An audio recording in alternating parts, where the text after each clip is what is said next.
ផ្លាស់ប្ដូរគំនិតផ្លាស់ប្ដូរជីវិតសំណាងទាំងនេះនឹងកើតឡើងនៅពេលអ្នកមានការគិតវិជ្ជមានការគិតវិជ្ជមានមិនមែនជាការមិនអើពើនឹងបញ្ហានោះទេតែជាការជ្រើសរើសដោយដឹងខ្លួនដើម្បីមើលឃើញឱកាសនិងដំណោះស្រាយនៅក្នុងគ្រប់ស្ថានភាពទាំងអស់នៅពេលអ្នកសាងផ្នត់គំនិតនេះរឿងល្អៗទាំង5នឹងចាប់ផ្ដើមកើតឡើងក្នុងជីវិតរបស់អ្នក 1. ឱកាសកាន់តែច្រើននឹងមករកអ្នកភាពវិជ្ជមានធ្វើឲ្យអ្នកក្លាយជាមនុស្សដែលបើកចំហនិងស្វែងរកដំណោះស្រាយមនុស្សដែលគិតវិជ្ជមានតែងតែមានលទ្ធភាពខ្ពស់ក្នុងការមើលឃើញនិងចាប់យកឱកាសដែលអ្នកដទៃមើលរំលងលើសពីនេះមនុស្សជោគជ័យក៏ចង់ធ្វើការជាមួយមនុស្សដែលមានថាមពលវិជ្ជមានដែរ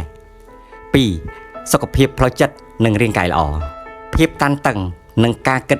អវិជ្ជមានធ្វើឲ្យរាងកាយរបស់អ្នកចុះខ្សោយផ្ទុយទៅវិញការគិតវិជ្ជមានអាចជួយកាត់បន្ថយកម្រិតអរម៉ូន stress លទ្ធផលគឺអ្នកគេងលក់ស្រួលជាងមុនប្រព័ន្ធភាពស៊ាំក្នុងរាងកាយរឹងមាំនិងមានថាមពលប្រចាំថ្ងៃខ្ពស់ 3. ទំនាក់ទំនងកាន់តែប្រសើរមនុស្សគ្រប់គ្នាចូលចិត្តនៅជុំវិញមនុស្សដែលនាំមកនូវភាពរីករាយភាពវិជ្ជមានរបស់អ្នកនឹងតាក់ទាញទំនាក់ទំនងដែលមានសុខភាពល្អនិងកក់ក្ដៅ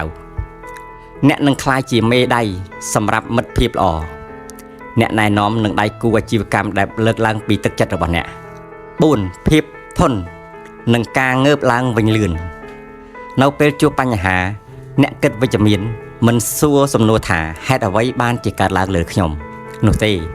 តែសួរថាតើខ្ញុំអាចរៀនអ្វីខ្លះពីបញ្ហានេះផ្នត់គំនិតនេះធ្វើឲ្យអ្នកងើបឡើងវិញបានលឿនពីការបរាជ័យដោយចាត់ទុកការលំបាកជាមេរៀនមិនមែនជាទីបញ្ចប់នោះឡើយ